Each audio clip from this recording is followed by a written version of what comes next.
The moment felt like a sharp crack in the middle of a calm afternoon. Amara stood still, her breath caught in her throat, her fingers trembling slightly at her side. She had only come to greet her boyfriend, Tond, and his friend, Kola, outside the small cafe near the busy road in Ibadan. The sun was warm, and people were laughing, buying roasted corn, and calling out greetings. It was an ordinary day.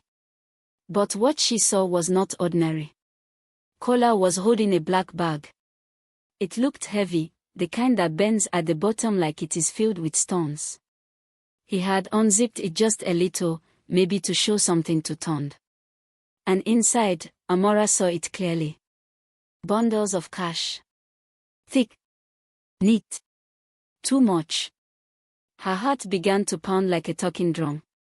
Tond noticed her standing there. His smile came quickly, too quickly. Amara, he called, stepping forward. When did you get here? But Amara did not answer.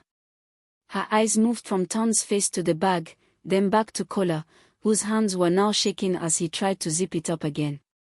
Something inside her shifted. Quiet. Deep. Final. Without saying a word, Amara turned around. And she walked away. Tond's voice followed her. Amara. Wait. It's not what you think. But she did not stop. Not even once. Before that day, Amara used to say that love should feel like peace. She lived with her aunt in a small compound house with cracked walls and a mango tree that leaned like an old man. Life was not easy, but it was steady.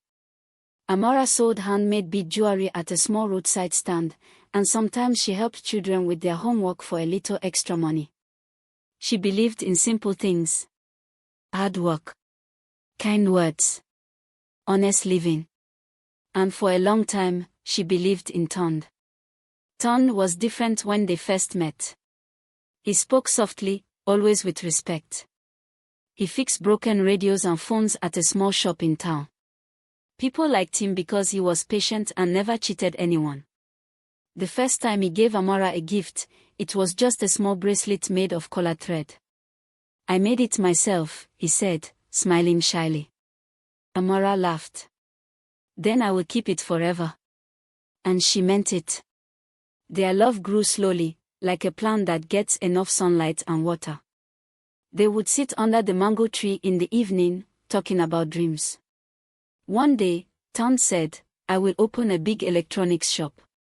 Not just fixing things. Selling new ones too. Amara smiled. And I will have my own store. Not just a roadside table. A real shop. They would laugh and imagine their future, simple and bright. But as time passed, things began to change. At first, it was small. Tond started coming late to their meetings. Work is too much, he would say. Many customers. Amara believed him. Then, he began to dress differently. New shoes. A wristwatch that looked expensive. Where did you get this? Amara asked one evening. Tond shrugged. A friend helped me. You know how it is. Amara nodded, but something inside her felt uneasy. That was when Kola started coming around more often. Kola was not like Tond. He spoke loudly, laughed too much, and always seemed to have money. No one really knew what he did, but people whispered when he passed. Stay away from that boy, Amara's aunt warned one night. Money that comes too fast often carries trouble. Amara listened. She always respected her aunt. So one day, she spoke to Tond. I don't feel good about Kola, she said gently. There is something about him. Tond sighed. You worry too much. He is just a friend. But what does he do? Amara asked. Tond looked away. Business. What kind of business? Amara, he said, his voice sharper now, not everything needs to be questioned. That was the first time he spoke to her like that. It hurt more than she expected. After that, things became even more different. Ton stopped sharing his plans. He stopped sitting under the mango tree. He stopped laughing the way he used to. Sometimes, he would receive calls and step far away to answer them. His voice would become low, serious. One evening, Amara waited for him for over 2 hours. When he finally came, he looked tired and restless. "I'm sorry," he said quickly. "Something came up." "What kind of something?" Amara asked. Ton rubbed his face. "Amara, please. Not today." She looked at him for a long time. "I miss you," she said softly. For a moment, Ton's face softened. He reached for her hand. "I'm still here," he said. But Amara was not sure anymore. The morning of that day felt normal. Amara woke early, swept the compound, and prepared her beadwork. The air was fresh, and birds were singing like they had no worries in the world. She decided to surprise Ton. "I will take him some food," she told her aunt. "He has been working too hard." Her aunt looked at her carefully. "Just be wise, my child. Not everything that shines is gold." Amara smiled, though she did not fully understand why her aunt said that. She wrapped the food neatly and walked to Ton's shop. But when she got there, the shop was closed.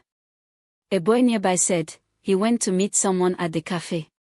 So she went there. And that was when she saw everything. The bag. The money. The fear on Kola's face. The forced smile on Ton's lips. And in that moment, all the small doubts she had been pushing away came rushing back like a flood. Amara's chest felt tight. Her mind was loud with questions, but her heart was strangely quiet. She did not argue. She did not shout. She simply chose. And she walked away. That evening, the sky turned orange as the sun slowly went down. Amara sat under the mango tree, holding the old thread bracelet Ton had once given her. Her aunt came and sat beside her. "You saw something today," her aunt said gently. Amara nodded. "I don't know everything," Amara whispered. "But I know enough." Her aunt placed a hand on her shoulder. "Sometimes, walking away is the strongest thing a person can do." Amara looked up at the sky. "But what if I am wrong?" she asked. Her aunt sighed. "Then the truth will come. It always does." Just then, footsteps rushed into the compound. Ton. He looked breathless, his face full of worry. "Amara," he said, his voice shaking, "you have to listen to me. That money, it's not what you think. I can explain everything." Amara stood up slowly. She looked at him, searching his face for the boy she once knew. But what she saw only made her heart sink deeper. "Then explain," she said quietly. Ton opened his mouth. But before he could speak, another voice came from the gate. A voice that made both of them freeze. "Kola has been arrested." The compound went silent. And Amara felt something inside her tighten like a knot. Because now, the truth was no longer something far away. It was coming. Fast. And it was coming for Ton. The words hung in the air like dust that refused to settle. "Kola has been arrested." Amara felt her fingers grow cold. She did not move. Even the mango tree above her seemed to hold its breath. Ton turned slowly toward the gate. A young boy stood there, panting, sweat running down his face. "I saw it myself," the boy continued. "Police carried him away near the market. People were shouting. They said something about stolen money." A long silence followed. Amara looked at Ton. His eyes were wide, and for the first time since she had known him, she saw fear that he could not hide. Not confusion. Not surprise. Fear. "Ton," she said softly, "tell me the truth." He swallowed hard. "It's not what they are saying," he replied quickly. "Kola, he just got into trouble. I didn't know everything." Amara took a slow step back. You didn't know, she repeated, her voice steady but quiet. Tond moved closer. Amara, listen. I only helped him once. Just once. What kind of help? Her aunt asked, her tone firm now. Tond hesitated. His eyes moved from Amara to her aunt and back again, as though searching for a place to hide. It was just a delivery, he said at last. He asked me to keep a bag for a short time. That's all. Amara's heart sank.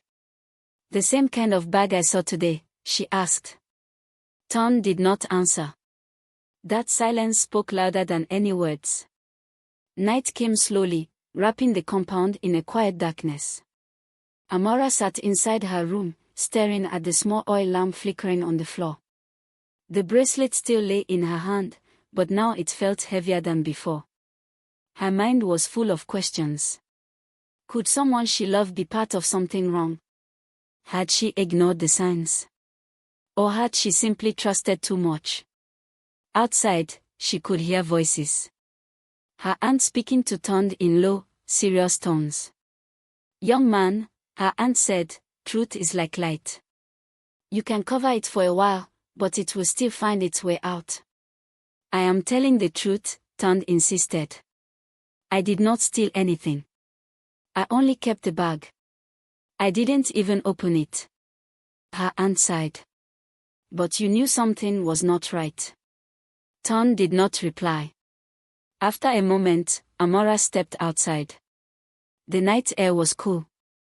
Crickets sang softly, as though nothing had changed. But everything had.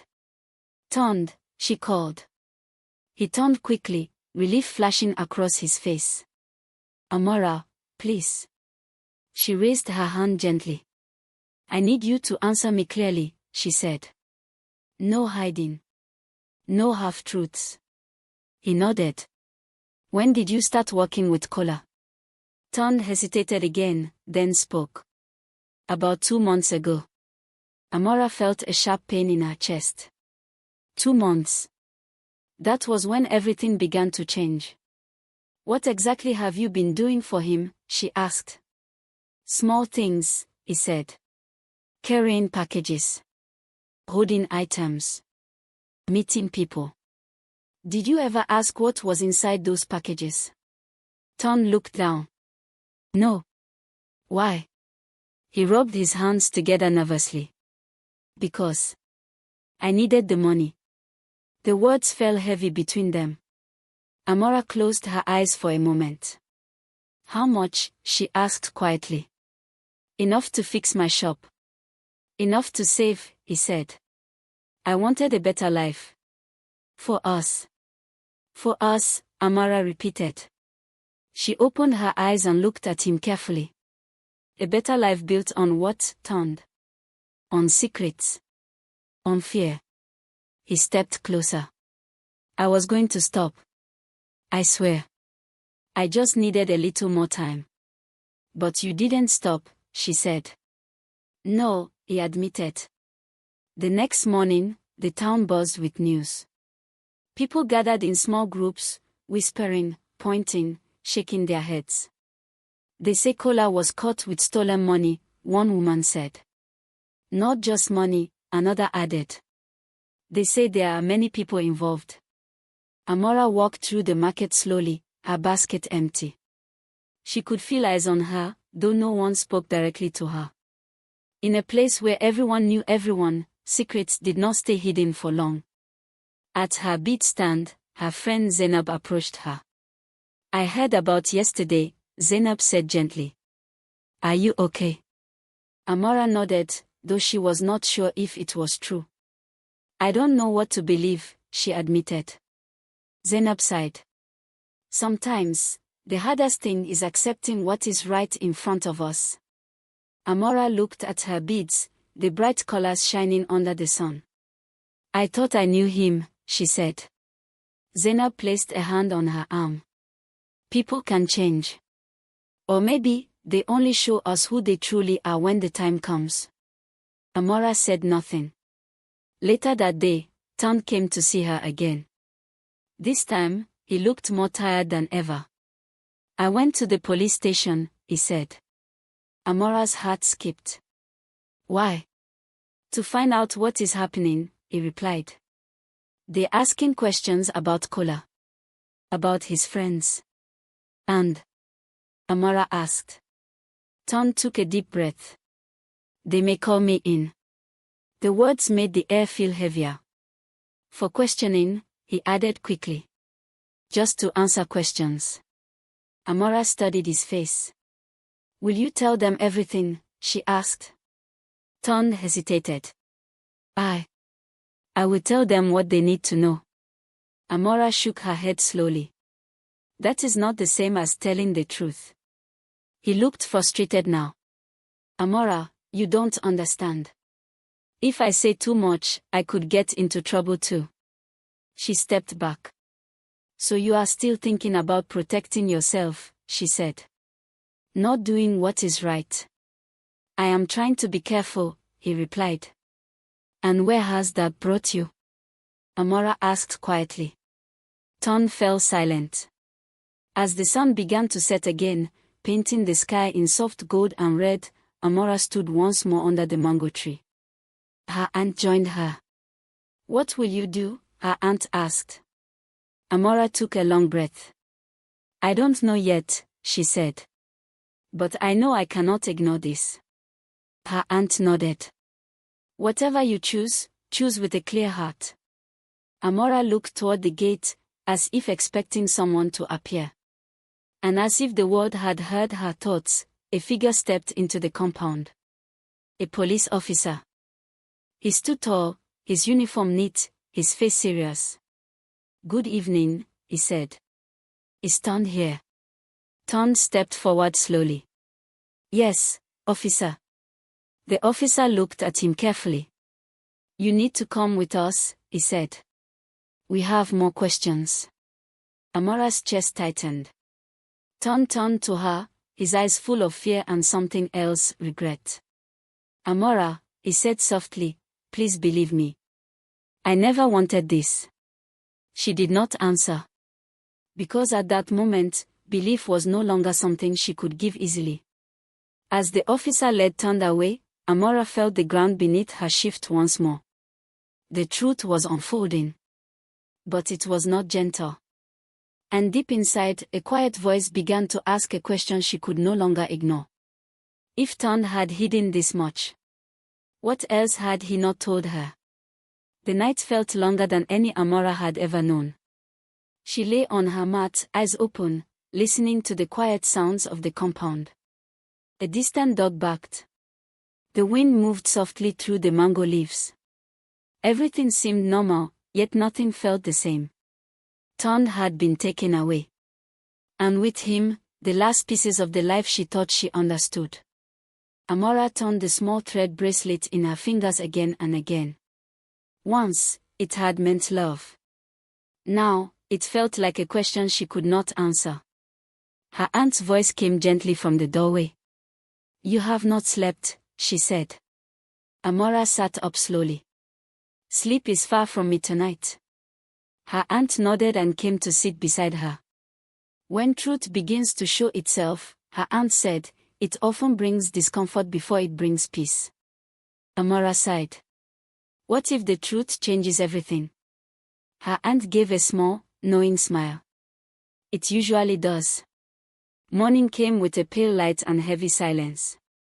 The town was already awake, but the mood had shifted. People spoke in hushed tones. News traveled quickly, and now everyone seemed to know that Ton had been taken for questioning. Amara stepped outside, her shoulders straight, though her heart felt anything but steady. I will go to the station, she told her aunt. Her aunt studied her face. Are you ready for what you might hear? Amara hesitated, then nodded. I need to be. The police station stood at the edge of town, its walls faded but firm. Amara's steps slowed as she approached, but she did not stop. Inside, the air was warm and smelled faintly of paper and dust. A police officer at the desk looked up. Can I help you? My name is Amara, she said. I am here to see Tond. The officer studied her for a moment, then nodded. Wait here. Time moved slowly. Each second felt stretched, like a long road with no end in sight. Finally, the officer returned. You can speak with him, he said. Amara followed him down a narrow hallway. Her heartbeat grew louder with each step. When she saw Tond, she almost did not recognize him. He sat on a wooden bench, his shoulders slumped, his eyes tired. The confidence he once carried was gone. Amara, he said softly, standing up. She stopped a few steps away from him. For a moment, neither of them spoke. Then Amara broke the silence. Tell me everything, she said. No anger. No shouting. Just truth. Tond closed his eyes briefly, as though gathering strength. It started small, he began. Kola came to me one day. He said he had a business opportunity. Easy money. Amara listened, her face calm, though her heart was not. I refused at first, he continued. But then, my shop was failing. I had debts. I was tired of struggling. So you agreed, Amara said. Tond nodded slowly. At first, it was just carrying bags. Delivering items. I didn't ask questions. But you knew something was wrong, she said quietly. Yes, he admitted. Amara swallowed. What was in the bags, Tond? He looked at her, his eyes filled with regret. Stolen money, he said. From different places. Sometimes from shops. Sometimes from people. Amara felt the words like a weight pressing on her chest. And yesterday, she asked. The bag I saw? Tond lowered his head. It was part of a larger plan, he said. Kola and others, they had stolen a large amount. They needed places to hide it. Amara took a step back. And you agreed to help. I didn't think it would go this far, he said quickly. I thought I could stop. I thought I could take the money, fix my life, and leave. But you didn't leave, she said. No, he whispered. Silence filled the small space between them. Amara looked at him, really looked this time. She saw the boy she once loved, but she also saw the choices he had made. Choices he could not take back. Why didn't you tell me? She asked. Tond's voice broke slightly. Because I knew you would walk away. Amara's eyes filled with tears, but they did not fall. Yes, she said. I would have. Outside, a bird sang somewhere far away. Life was continuing even as theirs felt paused. What will happen to you? Amara asked after a moment. Tond sighed. They are still investigating. If I cooperate, maybe things will be lighter for me. Amara nodded slowly. And will you? She asked. He looked at her. Yes, he said. I will tell them everything. No more hiding. Amara searched his face. For the first time in a long while, his words felt honest. But honesty, she realized, does not erase the past. She turned to leave. Amara, Tond called softly. She paused, but did not turn around. I am sorry, he said. For everything. Amara closed her eyes for a brief moment. I know, she replied. Then she walked away. The sun was high when she stepped out of the station. The light felt strong, almost too bright. Amara took a deep breath, letting the air fill her lungs. Something inside her felt different. Not lighter, but clearer. When she returned home, her aunt was waiting. Well, her aunt asked. Amara sat under the mango tree once more. He told the truth, she said. Her aunt nodded. And what does your heart say? Amara looked at the bracelet in her hand one last time. Slowly, she placed it on the ground beside her. My heart says that love should not cost me my peace, she said. Her aunt smiled gently.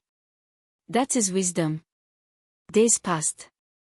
The town slowly returned to its usual rhythm, though the story of Kola and his group remained a warning on people's lips. Ton stayed in police custody, helping with the investigation. Some people pitied him. Others shook their heads. As for Amara, she returned to her beat stand. At first, it was not easy. Memories came often.